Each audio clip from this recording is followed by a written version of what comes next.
What if the most profound power you possess has been locked away, not just by your own doubts, but by generations of stories that were never yours to carry? How do you break a cycle you were born into? My guest today is living proof that it's not only possible, but it's your birthright. I am thrilled to welcome Michelle Jeovanny to the podcast. Michelle is a renowned spiritual life coach, channel, and entrepreneur who guides people to create true wealth in every area of their lives. But her authority comes from a breathtaking personal journey. From a runaway, homeless teen fleeing a violent home to blazing entrepreneur and mystic channel, her story is a testament to the power of blind faith, ancestral healing, and reclaiming your spiritual power. In our conversation, we dive deep into the generational patterns that disconnect us from our inner power and the exact practices to reclaim it. She shares why simply lying on the floor can be a revolutionary act for your feminine energy, how to turn your journal into a direct line to the divine, and why the heaviness so many of us are feeling is actually a collective spiritual upgrade. If you're ready to transform your own story from one of limitation to one of limitless magic and co-creation, this conversation is your key. Let's get into it.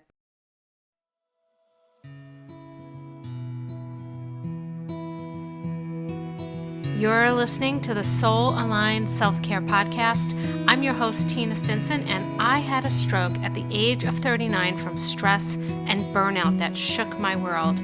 Now I'm laying it all out, the deep level self-care practices and mindset shifts that I needed that kept me healthy, balanced, and thriving. Join me in this intimate space as we explore healing, resilience, and the soul's journey to alignment. This is where real conversations about deep level self-care happen. Let's get into it.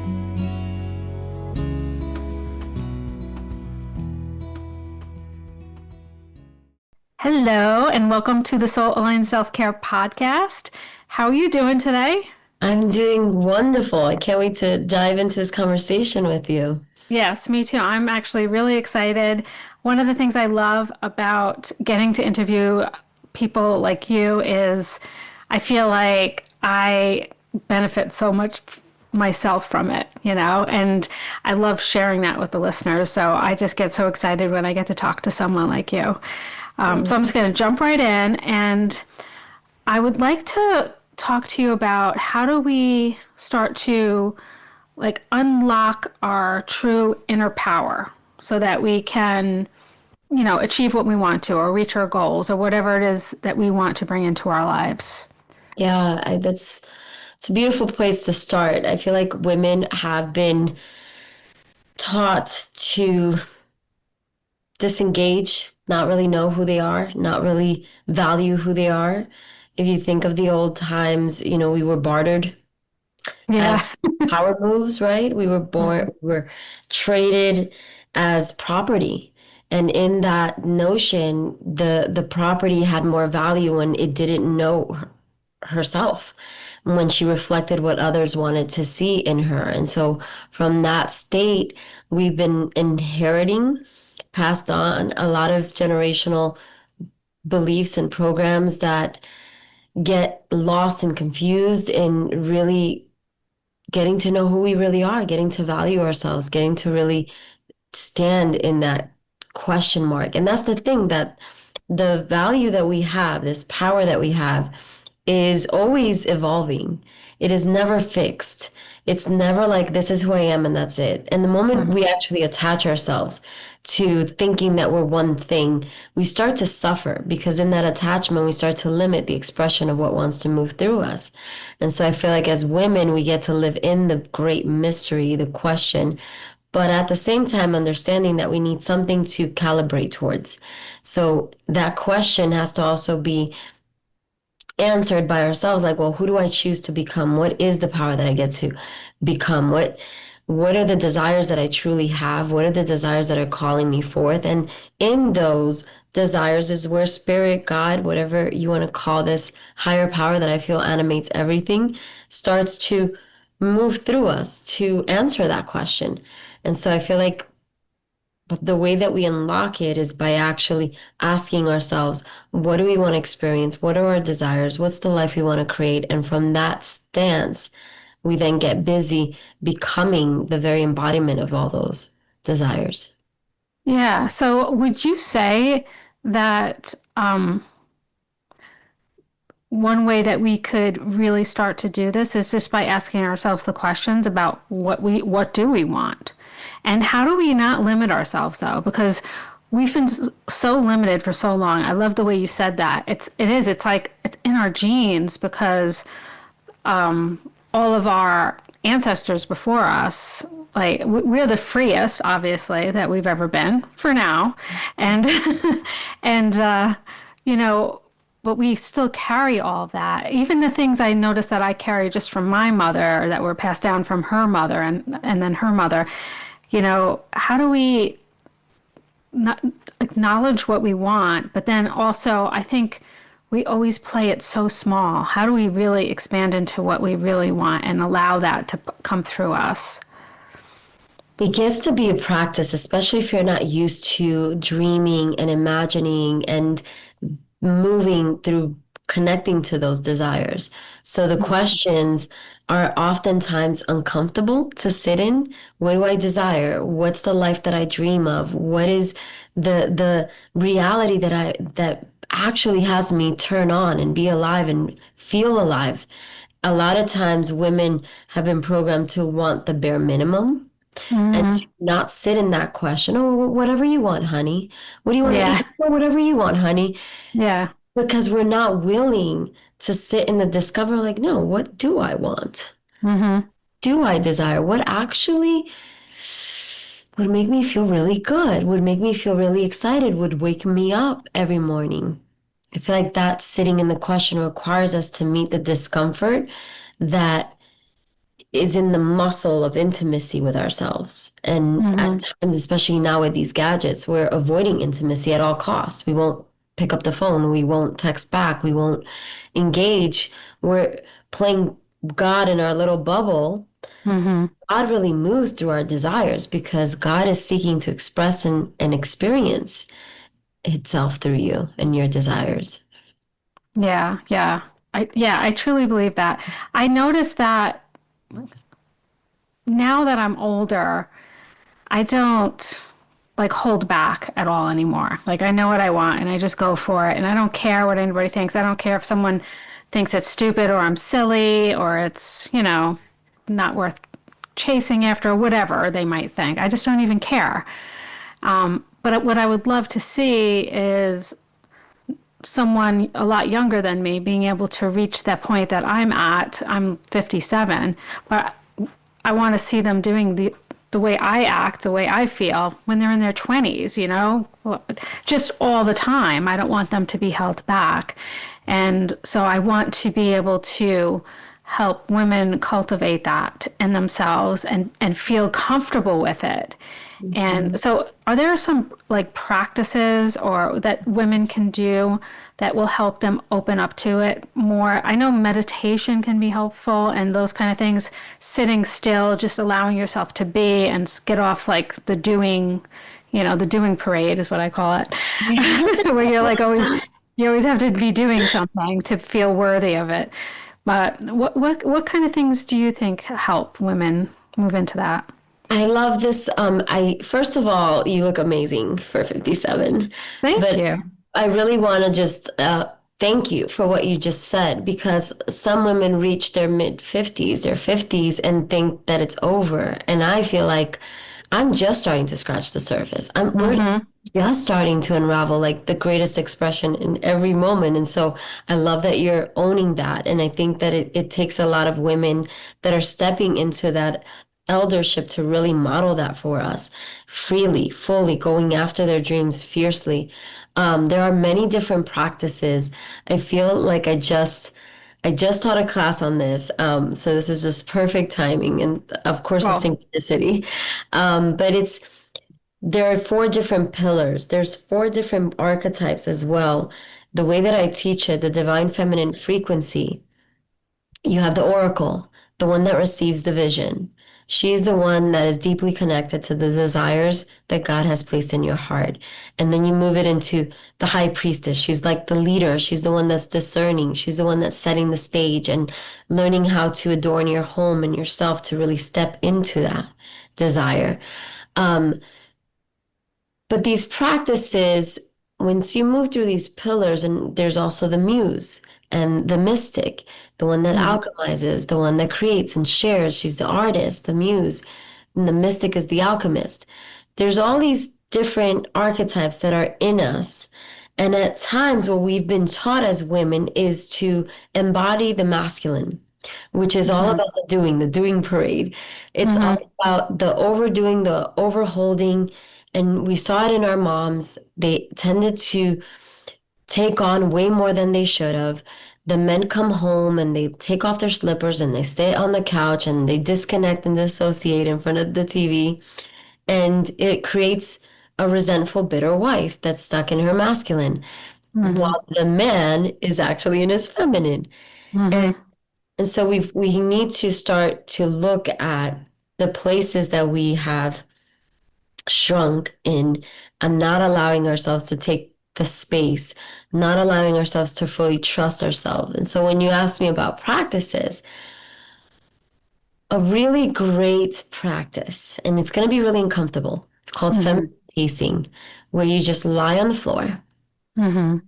ideally a wooden floor. You can do this on the grass as well, but now it's getting cold here on the east, so on a wooden floor, and you just breathe and you start scanning your body with awareness, just moving it through. And the moment you feel your thoughts going somewhere else, you start over. And what you're doing is you're cultivating a practice of stillness and surrender, but also Mm-hmm. being held by the floor, being held by a version of Mother Earth, where you can drop deeper into your feminine. When you're able to cultivate these practices of stillness, slowing down, what ends up happening is that you start to return to the power of your intuition, to the pace of your feminine frequency. And what I like to do with my clients is when they're lying on the floor and they've reached, a good 10, 15 minutes of just being there, which at first is really hard. So Mm-hmm. I do it in increments of 5 minutes. Um, but then afterwards, right, what do I desire? What do I want? What do I want to feel? What do I want to accomplish? What do I want to experience? Create a bucket list, create a vision quest for yourself, and you write it down. And then you ask yourself, what is the version of me that already has that? And when you're in that stillness is when you are in one of your most powerful states because you're able to access the oracle faster than when we're in the doing parade. Oh yeah, absolutely. Yeah, I have to agree with you. So before I started teaching what I teach and working with women, I myself experienced burnout and I was stuck in the masculine and I was also like I always say a professional people pleaser and I was doing all of those things. And so I was very stuck in my masculine because I was a single mom with 3 kids. So I always felt like I had to be in the masculine. And it took a really long time for me to come out of that. It was definitely a transformation. And one of the things, the way I feel right now is I'm finally moved through that. I was able to start sitting still. It started so small, like sitting through a 3 to 5 minute maybe meditation was hard for me, and doing like a breath work for an hour. A lot of breath work classes can be an hour. Hard, just hard. A yin yoga class, talking about sitting with yourself.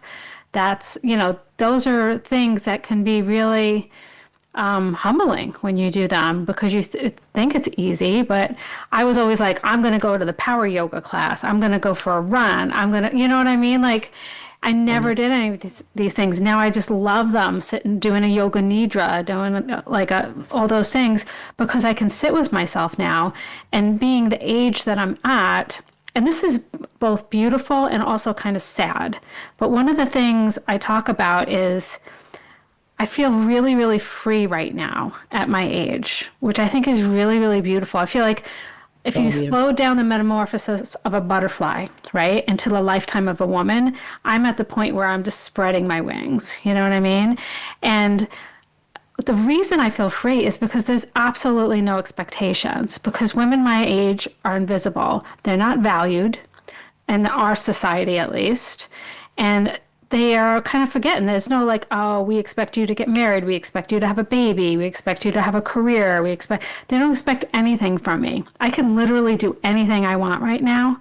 And no one's going to notice. I could wear, a pink tutu and do cartwheels, and people will just talk about me around town. That's it.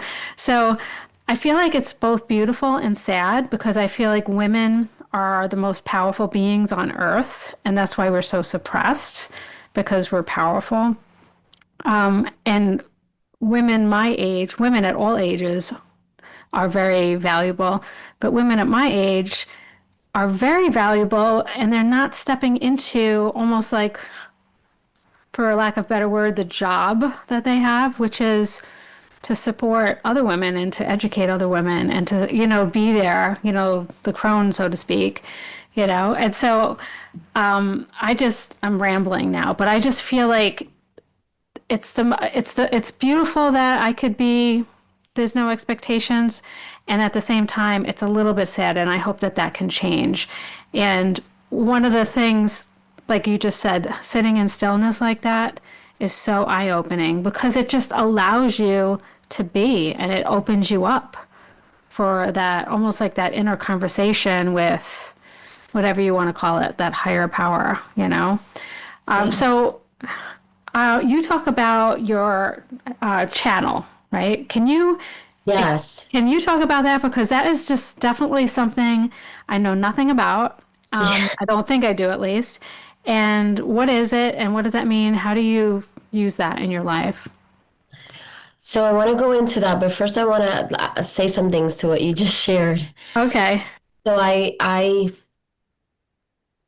say this with so much love because I don't know what it is to be 57 yet. Yeah. But I do know a lot of women in their 50s and 60s that command the room the moment they enter.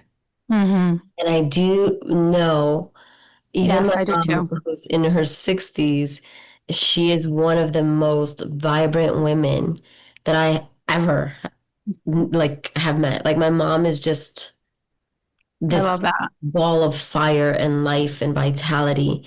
And so I do know that this Western society has created this story for some women where they're not seen, irrespective of what age they are. There were Mm-hmm. many Yeah. times in my 20s where I felt invisible. Mm-hmm. And I believe that it is all a creation of our beliefs and our mindset and the frequency and the identity that we're holding. And so when we're able to harness the power of our frequency, which is really opening up this channel, this vortex that we are, we're able to harness that power of our frequency, which is also deeply aligned with the power of our identity. Then not only do we command the room, but we also rearrange the field. And then people are transforming and quantum leaping in our presence. The women that you work with have quantum leaped through the work that you do with them because of the frequency that you're holding for them, the feel, Mm-hmm. how you treat yourself, and how you move with a deeper intimacy with yourself. So, channeling, yes, channeling is, I did not plan on it. I did not plan on being a channel. I believe we are all channeling in our own unique, energetic way. Um, but I was facilitating our very first retreat 10 years ago, and I was a big mystic in the closet. I could see and can see the spirit world. I can hear it. I can see grids. I could see fields. I can see auras in people. And every every year I felt like as a child that I was like learning these gifts, but I wasn't understanding what they were for. And Mm-hmm. so channeling became a thing that came after my Saturn return.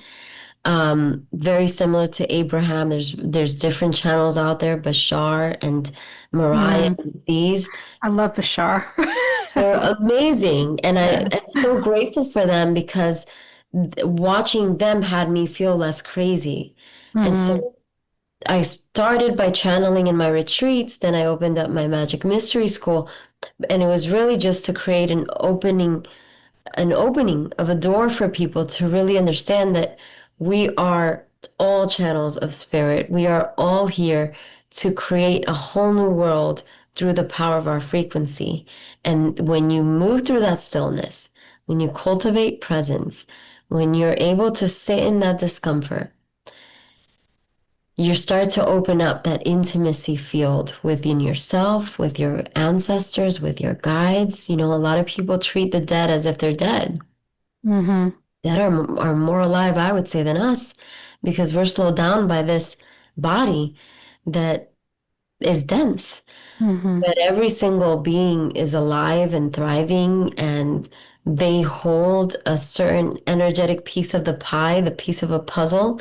And so I really, if there's anything that the listeners can take away, is like, you're here. It is a privilege to be alive. It is a luxury to be in this body. You have a gift, you have a purpose, and it is less about who you think you are and more about who you get to choose to become, to Mm-hmm. create yourself. Yeah.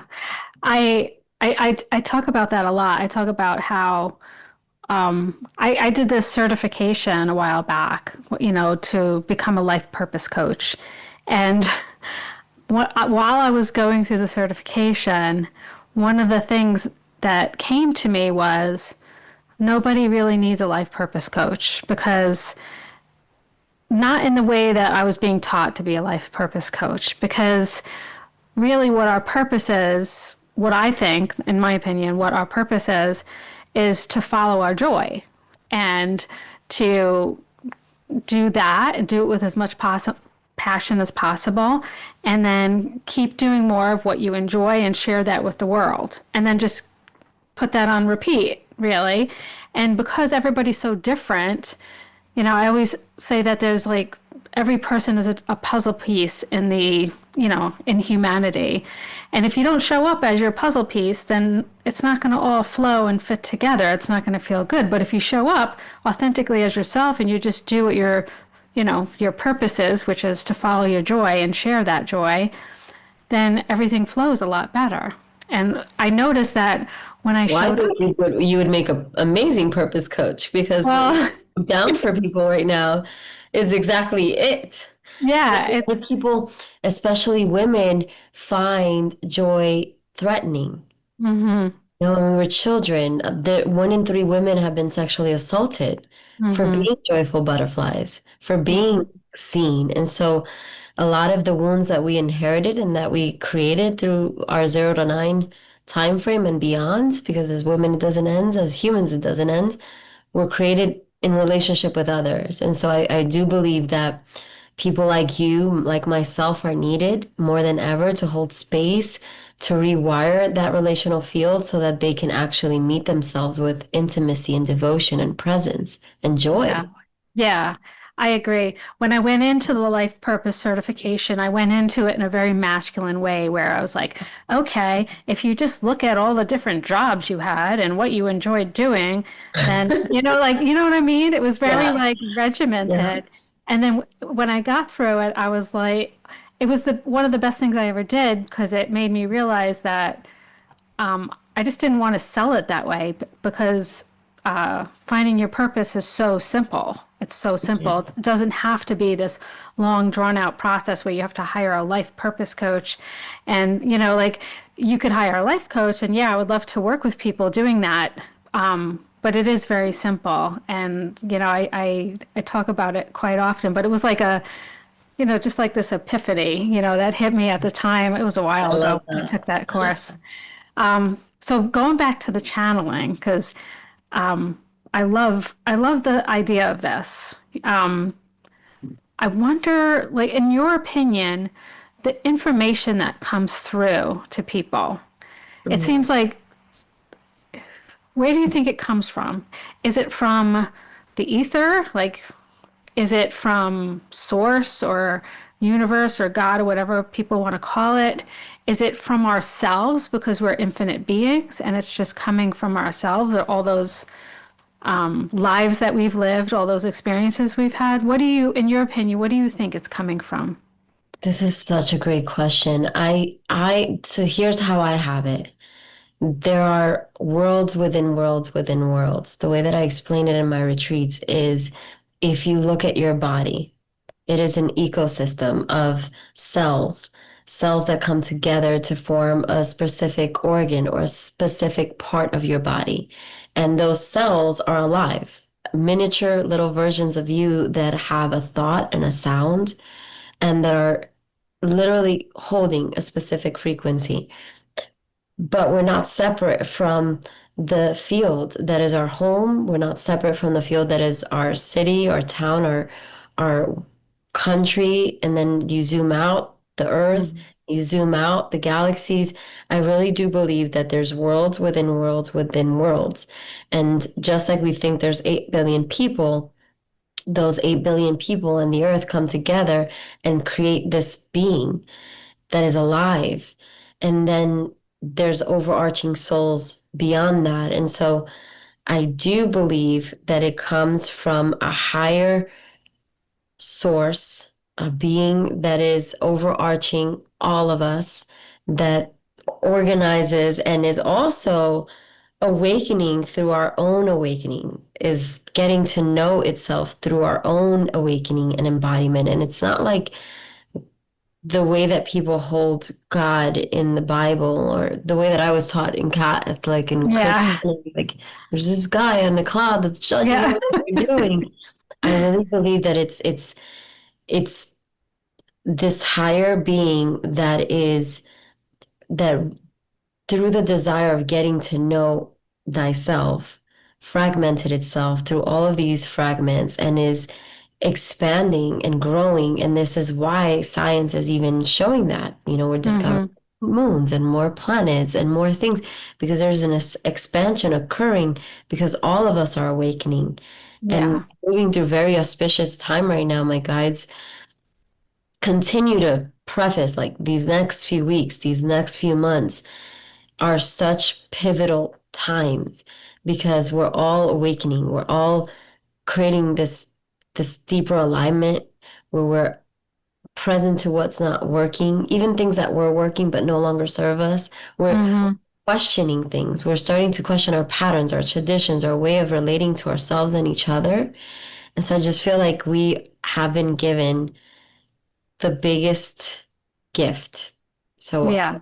I don't I don't claim to know, but I do believe that there are these higher beings that we are all a part of, worlds within worlds, that are just like 8 billion people are figuring it out. There's higher beings that are also in dialogue and conversations with each other. Yeah. That's very interesting.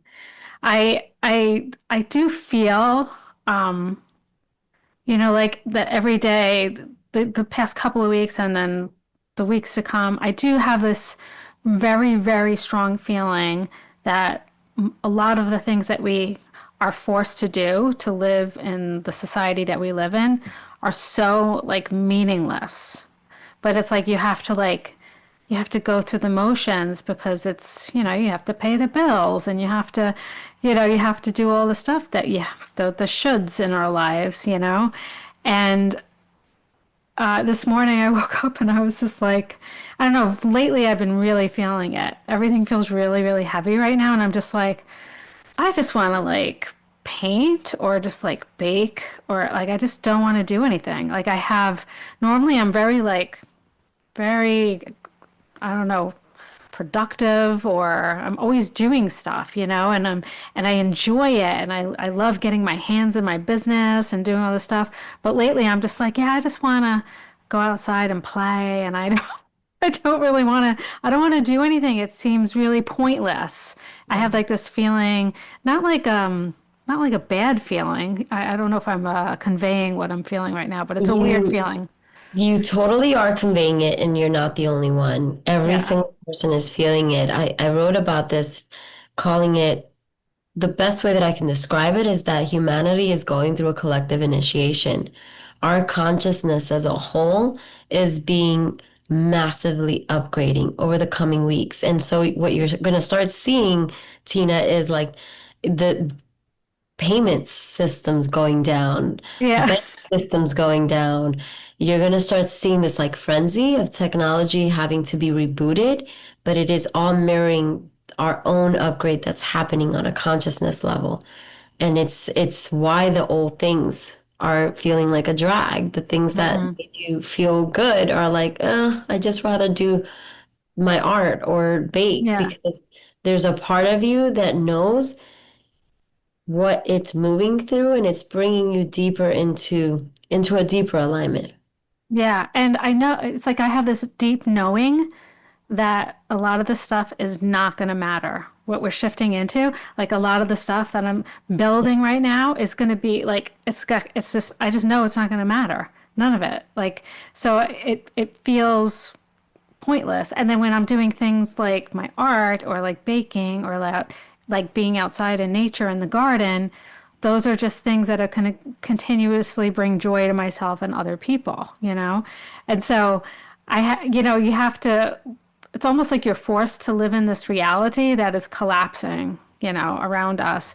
And you're just waiting for it to happen. And it's like, all right, now can we speed it up a little bit? Because, Well, you watch what you're saying is exactly what's happening. We're speeding it yeah, up. Everyone yeah. is speeding it up. Well, thank God, because I'm so tired of paying my bills now. Okay. So going back to our inner power, okay? Um, I want to like if you could say anything to the listeners right now, which are there's men that listen to the podcast, but there's a lot of women. And I tend to think of men and women in a couple of different ways. Like we all have masculine and feminine energy. And so all the stuff that we're talking about, even though a lot of it does focus on women, it really affects men just as much as it affects women, right? That's how I feel at least. But speaking to like probably mostly women right now that maybe are interested about this topic and they want to start stepping into their power. And yes, we told them that they need to sit still. And are there any other spiritual, how do we add like spiritual practices into our life to help us feel more connected to that, for lack of better words, like higher power, or like you said, it's more of ourselves, our true selves, right? Yeah. So, Yeah. are there practices that people can do, or is that just something that they have to figure out personally? I feel like we can give them a menu of different things, but it's going to have people really do the thing. You Mm-hmm. know, a lot of people want the shortcut and they want to know the five-step process. Yeah, yeah. It's That's actually me. Yeah. it's sitting in the discomfort. It's Yeah. allowing yourself to connect with yourself, whether it's breath work or meditation or going on a walk or doing a dance, putting on a song, moving your body, journaling. One of the practices that I love to Mm-hmm. share with people is journal and make your journal a conversation with God. Mm-hmm. Dear God, and get real and honest with God. Like, I'm angry with you because I'm sad because this is what I'm experiencing and this is what I'm feeling and this is what I'm making up. And the more real and honest you can get in those journals with spirit, with God, the more you start to vibrate at the frequency of truth. Mm-hmm. You start to vibrate at the frequency of truth, which is more powerful than love. You now start to hone in on the power of your magnetism. And if you don't like to journal, then record yourself. Yes. Record Yeah. yourself, but allow yourself to drop deeper into being real and honest with yourself and creating that intimacy with yourself and God, connecting to something that is much bigger than you, but actually moves through you. And Mm-hmm. when we're able to like surrender into that, trust fall into that, we're then able to ask the bigger questions of what do I desire? What do I want today to feel like? Show me how good it can feel. You start to have a dialogue with spirit where you start to open up to actually receive versus being in this unilateral one-way conversation. Yeah, I 100% agree. And I do think it takes time and you have to figure out what works for you. So like what works for me might not work for everybody. I always say that. But Yeah. once you start acknowledging that And I love journaling. I always say it's like having a conversation with your subconscious. So it's like you're having like this almost like this inner conversation with yourself. And I love the idea of like writing it like you're talking to God or whatever your higher power is, right? So I love the idea of doing that. And I think once you do that, you really start to get to know yourself and you could really then figure out what you want. And I encourage people to write everything down. Like Yeah. even the like silly things. I have my clients write down what I call a 100 list.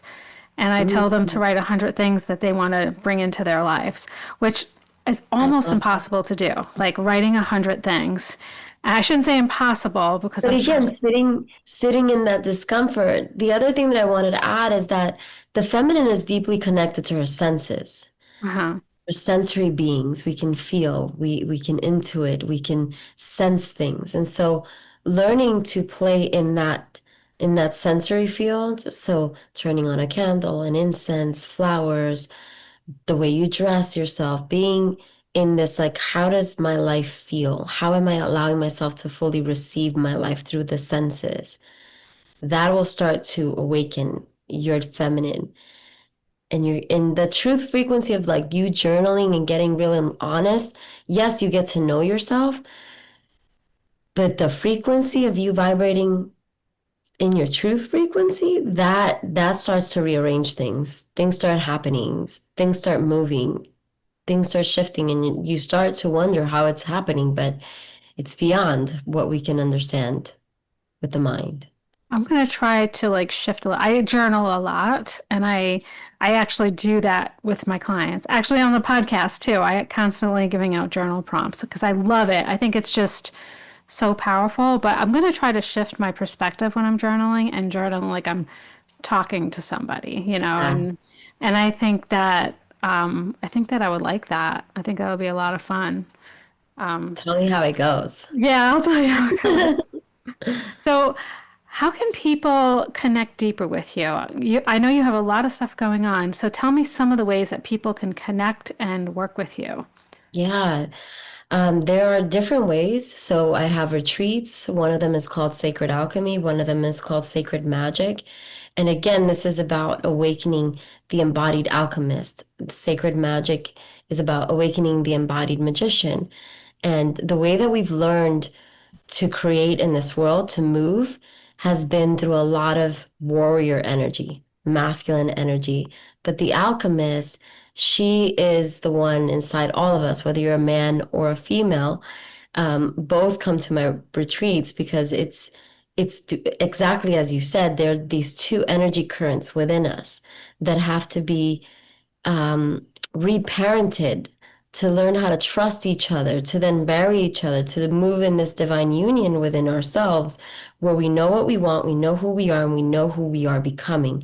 And everything about us is this like forward motion in this creation with God, this co-creation. So I have my retreat, Sacred Alchemy, Sacred Magic. I have one-on-one mentorship. We also have programs that I host online. Right now, we're running a masterclass called The Era of Her. And in a few days on November 1st, I don't know if you're going to have this out by then, but we're going to have an 11-day challenge that is a feminine leadership of wealth challenge called the Vessel of Wealth. And this is Oh, I love about that. learning to go deeper into the divine feminine frequency. Oh, I love that. All right. So, can this all be found on your website? I'm going to send you a link. Okay. You have it. This is all on my website, but you have to literally go digging for it.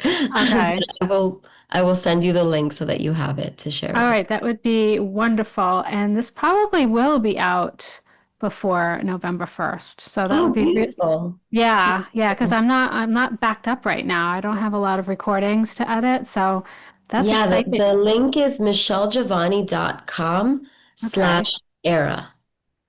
And that'll ERA. bring you ERA, and that'll bring you to the masterclass where we're gonna share the next offer, which is called Vessel of Wealth. Cool. That's exciting. I might do that. I love it. I love it. It was so much fun talking to you, and I love this Same. topic. Um, I'm very interested in your retreats too, as I said. So definitely send me links to those. It'd be so much fun. And I'll put all of this information in the show notes so people can connect with you and start really stepping into their feminine power. Thank you so much, Tina. It was such a pleasure connecting and talking with you and sharing this. But just wanted to thank you for the work that you're doing and for how you're modeling the divine feminine in your own way. So just really grateful Oh, thank you. for I sharing really, your. really appreciate that.